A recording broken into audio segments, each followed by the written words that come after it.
మీ ఎలాంటి వ్యాపార ప్రకటనలకైనా వెంటనే మా ఛానల్ సంప్రదించండి. అందరికీ నమస్కారం. నేను శిరీష. ప్రస్తుతం మనతో పాటు ఉన్నారు ప్రముఖ ఆధ్యాత్మికవేత్త జ్యోతిష్య పండితులు రామదాస్ శర్మ గారు. గురుగారితో మాట్లాడతాం. నమస్కారం గురుగారు. నమస్కారం అమ్మా.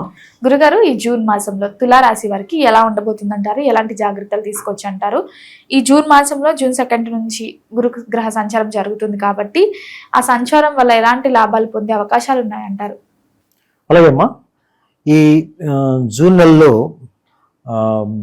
గోచారం వల్ల, బృహస్పతి గోచారం వల్ల అత్యధికంగా లాభం పొందే వాళ్ళు తులారాశి వాళ్ళు కూడా ఒకరు. కారణం ఏంటంటే వీళ్ళకి బృహస్పతి గోచారం మెరుగవుతోంది వీళ్ళకి. ఇప్పుడు ఆయన బృహస్పతి దశమ స్థానంలోకి వస్తున్నాడు, దశమ రాశిలోకి వస్తున్నాడు. 9 నుంచి దశమంలో వస్తున్నాడు కాబట్టి ఆయన దానికి సంబంధించిన ఫలితాలను ఇస్తాడు. ఇప్పుడు శని భగవాన్ సంచారం కూడా షష్టమ స్థానంలో, 6వ స్థానంలో ఉంది వీళ్ళకి, బాగుంది. తర్వాత పంచమ స్థానంలో రాహు, తర్వాత ఏకాదశ స్థానంలో కేతు సంచారం ఉంది. అయితే వీళ్ళకి రాష్ట్రాధిపతి శుక్రుడు సంచారం కూడా బాగానే నడుస్తుంది వీళ్ళకి. ముఖ్యంగా వీళ్ళకి చెప్పాలంటే వృత్తిలో బాగా ఎదుగుదల ఉంటుంది వీళ్ళకి, వీళ్ళు చేసే పనుల్లో బాగా ఎదుగుదల ఉంటుంది. దశమ స్థానానికి బృహస్పతి వస్తాడు, పైగా శత్రుస్థానంలో, ఆరోగ్య స్థానంలో శని భగవాన్ సంచారం ఉంది. ఆయన వీళ్ళకి సర్వీస్ మ్యాటర్స్ అన్నీ బాగా ఉంటాయి. అంటే సర్వీస్ ఇండస్ట్రీలో పనిచేసే ఉద్యోగులకి వాళ్ళకి చాలా బాగా ఉంటుంది. వాళ్ళకి ప్రమోషన్స్ వస్తాయి, కొత్త కొత్త అవకాశాలు వాళ్ళకి వస్తాయి. అయితే బృహస్పతి గోచారం ద్వారా వీళ్ళకి జరిగేది ఏంటంటే వీళ్ళ ఎదుగుదలను చూసి వీళ్ళ కులీగ్స్, వీళ్ళ పక్కన ఉండేవాళ్ళు వీళ్ళకు ఎక్కువ మంది శత్రువులయ్యే అవకాశం ఉంది వీళ్ళకి. అది కొంచెం ఆ విషయంలో కొంచెం జాగ్రత్త తీసుకోవాలి. దాని ద్వారా అది శని భగవాన్ కంట్రోల్ చేస్తాడు. దానికి సంబంధించిన పరిహారాలు చేసుకుంటే సరిపోతుంది వీళ్ళకి. అయితే కొంత వీళ్ళకి ఏమిటవుతుందంటే మిత్రుల ద్వారా కొన్ని ఇబ్బందులు వచ్చే అవకాశం ఉంది. అంటే మనస్పర్ధలు వచ్చి వాళ్ళ ద్వారా కొన్ని ఇబ్బందులు కలిగే అవకాశం అయితే ఉంది వీళ్ళకి. ఆ విషయంలో జాగ్రత్త తీసుకోవాలి వీళ్ళు. సంతానానికి సంబంధించి కొంచెం వీళ్ళకి ఎక్కువ బాధ ఉంటుంది. వాళ్ళు చెప్పిన మాట వినకపోవడం, తర్వాత పిల్లలు కుటుంబంలో వాళ్ళు వినకపోవడం, తద్వారా వచ్చే సమస్యలు ఉంటాయి. కానీ మిగతావి మాత్రం బాగానే ఉంటాయి. అంటే వృత్తి వ్యాపారం ఉన్న వాళ్ళకి బాగానే ఉంటాయి. తర్వాత రాబడికి సంబంధించి, వృత్తికి సంబంధించి, తద్వారా వచ్చే రాబడికి సంబంధించి అంతా బాగానే ఉంటుంది వాళ్ళకి. విదేశీ యోగం కూడా ఉందంటారా? వృత్తిరీత్యా అయితే ఉందమ్మా వీళ్ళకి.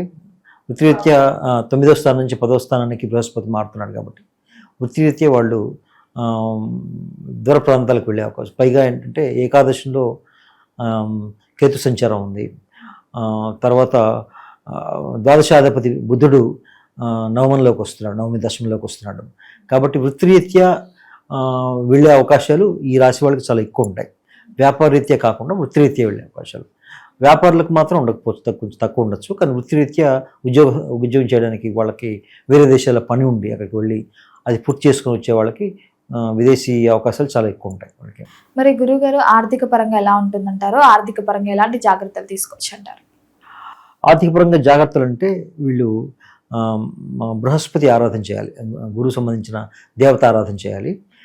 తర్వాత ఇన్వెస్ట్మెంట్స్కి కొంచెం మోడరేట్గా, ఎక్కువ అగ్రెసివ్గా పెట్టకుండా, ఉన్న డబ్బు పోగొట్టుకోకుండా జాగ్రత్తగా ఇన్వెస్ట్ చేయాలి. తర్వాత ఈ పరిహారాలు, బృహస్పతి నుంచి పరిహారాలు పాటించాలి. పాటిస్తే వాళ్ళ ధనంలో ఎదుగుదల బాగా ఉంటుంది. ముఖ్యంగా సర్వీస్ ఇండస్ట్రీలో పనిచేసే వాళ్ళకి ఇది పూర్తిగా వర్తిస్తుంది. గురుగారు, మరి ఆర్థిక పరంగా ఎలా ఉంటుందంటారు? ఎలాంటి జాగ్రత్తలు తీసుకోవచ్చు అంటారు? ఆర్థిక పరంగా ఈ 2 గోచారాలు బాగున్నాయమ్మా వీళ్ళకి.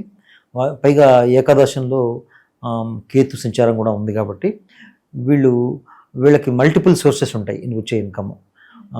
వృత్తి ద్వారా వస్తుంది, సర్వీస్ ద్వారా వస్తుంది. పైగా వీళ్ళు వేరే రంగం నుంచి కూడా వాళ్ళకి, తద్వారా వాళ్ళ జాతకంలో ఉన్న కేతు ఉన్న పరిస్థితిని బట్టి చూస్తే ఆ రంగం నుంచి కూడా వీళ్ళకి వస్తుంది. అయితే వీళ్ళు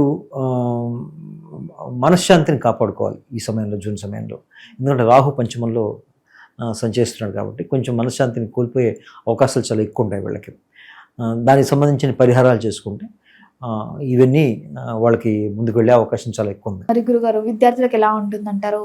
పాఠశాలలు ఓపెన్ అవుతుంటాయి జూన్ మాసంలో, హడావిడిగా ఉంటారు. +1 +2 వాళ్ళకు కూడా ఒక టెన్షన్ ఉంటుంది, ఏ సబ్జెక్ట్కి వెళ్ళాలి ఏంటి అని చెప్పి. సో విద్యార్థులకు ఎలా ఉంటుంది? ఎలాంటి జాగ్రత్తలు తీసుకుంటే ఫ్యూచర్ బాగుంటుంది? విద్యార్థులకి ప్రతికూలంగా అయితే ఏం లేదు. విద్యార్థులకు సంబంధించి ఇక్కడ తులారాశి వాళ్ళకి శని భగవానుడు కారకుడు. ఆయన షష్ఠమ స్థానంలో సంచారం చేస్తున్నాడు. ఆ గోచారం బాగానే ఉంది వీళ్ళకి. అయితే కొంత కాంపిటీషన్ వాళ్ళు ఫేస్ చేస్తారు. అంటే స్కూల్లో ప్రథమ శ్రేణిలో వచ్చే వాళ్ళకి అలాంటి వాళ్ళకి కనిపించడం, దాని ద్వారా వాళ్ళు కొంచెం ఇన్ఫీరియర్గా ఫీల్ అవ్వడం అట్లాంటివి ఉంటాయి. అయితే వీళ్ళకి గోచారం బాగుంటుంది, శని భగవాన్ గోచారం బాగుంటుంది, వాళ్ళు నెగ్గుతారు, ఏ పని చేసినా నెగ్గుతారు. కాబట్టి విద్యార్థులకి చేసిన పనికి ఫలితం బాగా ఉంటుంది, రాణిస్తుంది. ఉద్యోగ రంగంలో ఉన్న వారికి ఎలా ఉంటుంది? నిరుద్యోగుల పరిస్థితి ఏంటంటారు? ఉద్యోగం మారాలి అని ఆలోచన ఉంటే ఈ సమయం మంచిదంటారా? ఏదైనా ఆఫర్ వస్తే వెళ్ళడం కానీ అలా చేయొచ్చా, లేకపోతే వద్దు ఈ మాసం అంతా ఇక్కడే ఉండడం బెటర్ అంటారు? ఉద్యోగం వాళ్ళ ప్రయత్నాలు కొంచెం స్లోగా మూవ్ అవుతాయి వీళ్ళకి కూడా. అయితే సర్వీస్ రంగంలో ఉన్న వాళ్ళకి మంచి అవకాశాలు ఉంటాయి. అంటే సర్వీస్ కంపెనీస్ ఉంటాయి కదా, వాళ్ళకి మంచి జాబ్స్ వచ్చే అవకాశం ఉంది. బృహస్పతి గోచారము, తర్వాత శని భగవాన్ గోచారం కూడా బాగుంది. కాబట్టి సర్వీస్ రిలేటెడ్ జాబ్స్ అయితే వీళ్ళకి వస్తాయి ఫాస్ట్గా. అలా కాకుండా వేరే రంగంలో ఉన్న వాళ్ళకి, ఫార్మా కానీ లేకపోతే టీచింగ్లో కానీ ఇట్లాంటి ఉన్న వాళ్ళకి కొంచెం ఇబ్బందులు వచ్చే అవకాశం ఉంది. వాళ్ళకి కొంచెం టైం పడుతుంది. దానికి సంబంధించి ఒక నెల సమయం ఆగితే వీళ్ళకి మంచి ఫలితాలు వచ్చే అవకాశం ఉంది వీళ్ళకి. వివాహ యోగం ఉందంటారా మరి? వివాహ యోగము జూన్ మధ్య నుంచి అమావాస్య తర్వాత బాగానే ఉంటుంది. ముందుకెళ్తే అన్నీ చేసేవాళ్ళు ఉంటాయి, బాగానే ఉంటుంది. అంటే అప్పుడు కుదిరే అవకాశం ఉంది, పైగా అయ్యే అవకాశం కూడా ఉంది. గురుగారు మరి సంతాన యోగం ఉందంటారు? సంతాన యోగం ఉంది, కానీ వాళ్ళ ద్వారా వచ్చే సమస్యలు కూడా ఉంటాయి. అంటే కొంతమందికి డెలివరీ టైం ఉన్న వాళ్ళకి సంతానం కలగడం, వాళ్ళు కలిగిన వెంటనే వాళ్ళ ఆరోగ్యం బాగాలేకపోవడం, కొంతకాలం ఆసుపత్రిలో ఉంచాల్సి రావడం, ఆల్రెడీ సంతానం ఉన్న వాళ్ళకి వాళ్ళకి సంబంధించిన అనారోగ్యం, అట్లా కొంచెం పెద్దవాళ్ళు పిల్లలు ఉంటే వాళ్ళు వీళ్ళు చెప్పిన మాట వినకపోవడం, వాళ్ళ ద్వారా సమస్యలు, ఇట్లాంటివి కొంచెం ఆందోళన ఉంటుంది సంతానం విషయంలో. మరి కుటుంబ వాతావరణం ఎలా ఉంటుందంటారు? కుటుంబం పట్ల ఎలాంటి జాగ్రత్తలు తీసుకోవచ్చు అంటారు? కుటుంబ వాతావరణం జూన్ 15 తర్వాత నుంచి బాగుంటుంది మా వీళ్ళకి. జాగ్రత్తలు అంటే సుబ్రహ్మణ్యేశ్వర స్వామి ఆరాధన వీళ్ళు చేసుకుంటే అది చాలా మెరుగవుతుందని చెప్పొచ్చు దానికి. గురుగారు, ఈ మాసంలో ఎవరైతే పెట్టుబడులు పెట్టాలి, కొత్తగా వ్యాపారం స్టార్ట్ చేయాలి అని ఆలోచన ఉన్న వాళ్ళు చేయొచ్చు అంటారా? కొంత వేచి చూస్తే మంచిది 15వ తారీఖు దాకా. ఎందుకంటే బృహస్పతి గోచారం దశమ స్థానం ఉంది, ఏకాదశిలో లేదు వీళ్ళకి. అయితే శని భగవాన్ సంచారం బాగానే ఉంది. కాబట్టి అగ్రెసివ్గా వెళ్లకుండా కొంచెం కన్జర్వేటివ్గా ఇన్వెస్ట్మెంట్ చేస్తే వీళ్ళు మంచిది. గృహయోగం, వాహన యోగం ఉందంటారా? గృహ యోగం, ఈ వాహన యోగం సంబంధించి చూస్తే వీళ్ళకి శని భగవాన్ 6లో ఉన్నారు కాబట్టి ఆ యోగం ఉన్నది, కానీ తద్వారా వచ్చే సమస్యలు కూడా ఉన్నాయి వీళ్ళకి. అంటే గృహం కొనుక్కునేప్పుడు వీళ్ళు ప్రాపర్గా వాస్తువుని చూసుకోవాలి. వాహనం కొనుక్కునేప్పుడు వీళ్ళకి సరిపోయిన వాహనం తీసుకోవడం అలాంటిది చేయాల్సి వస్తుంది. లేకపోతే ఏమవుతుందంటే ఈ గృహం ద్వారా వచ్చే అనారోగ్య అవకాశాలు ఉంటాయి వీళ్ళకి. కాబట్టి ఏంటంటే శని భగవానుడు రాశి మారిన దాకా కొంచెం ఆ విషయంలో జాగ్రత్త తీసుకోవాలి. యోగం ఉందా అంటే యోగం ఉంది, కానీ అది వాళ్ళు సెలెక్ట్ చేసుకున్న ముందు కొంచెం జాగ్రత్తలు తీసుకోవడం చాలా అవసరం చెప్పొచ్చు. మరి ఎలాంటి పరిహారాలు చేసుకోవచ్చు అంటారు? ఏ దైవారాధన కలిసి వస్తుందంటారు తులారాశి వారికి మాసంలో?